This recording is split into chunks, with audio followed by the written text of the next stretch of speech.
चंपक की कहानियाँ। सुंदर नगर नाम की एक रियासत में सिद्धार्थ नाम का एक दयालु राजा राज करता था। राजा सिद्धार्थ न्यायप्रिय थे, लेकिन उन्हें अपनी न्याय करने की क्षमता पर बहुत घमंड था। उनका मानना था कि वे किसी भी व्यक्ति का चेहरा देखकर ही उसके सच्चे या झूठे होने का फैसला कर सकते हैं। एक दिन राज्य के मुख्य बाजार में एक व्यापारी का कीमती हीरों का हार चोरी हो गया। व्यापारी ने दो लोगों पर शक जताया।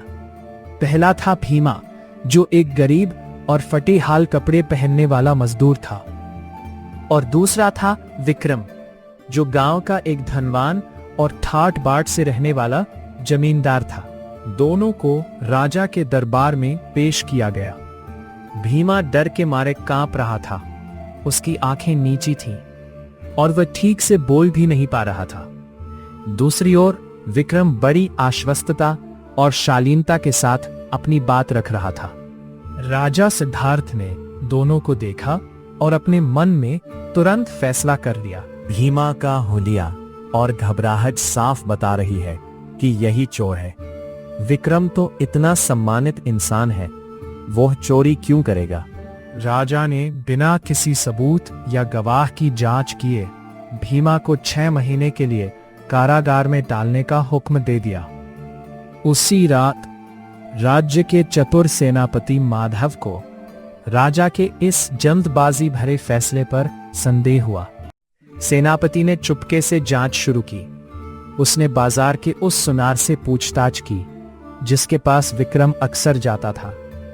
थोड़ी ही छानबीन के बाद सच सामने आ गया।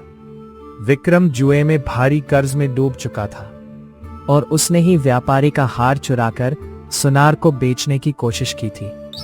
अगले दिन सेनापति ने विक्रम को रंगे हाथों पकड़े गए हार के साथ दरबार में पेश किया।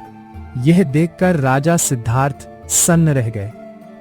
जिस विक्रम पर उन्होंने विश्वास किया था वही असली चोर निकला, और बेकसूर भीमा निर्दोष होकर भी जेल में बंद था।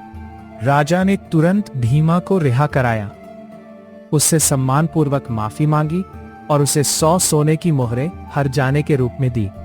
साथ ही विक्रम को उसकी चोरी और छल के लिए कड़ी सजा सुनाई। उस दिन राजा सिद्धार्थ का यह अहंकार टूट गया कि वे केवल सूरत देखकर इंसान की नीयत पहचान सकते हैं। उन्होंने समझा कि बाहरी दिखावा अक्सर धोखा देता है। किसी भी व्यक्ति के चरित्र या सच्चाई का फैसला केवल उसके बाहरी पहनावे, हुलिये या स्थिति को देखकर नहीं करना चाहिए। न्याय और निर्णय हमेशा गहराई से तथ्यों की जांच करने के बाद ही लेना चाहिए, क्योंकि दिखावा अक्सर सच को छुपा लेता है।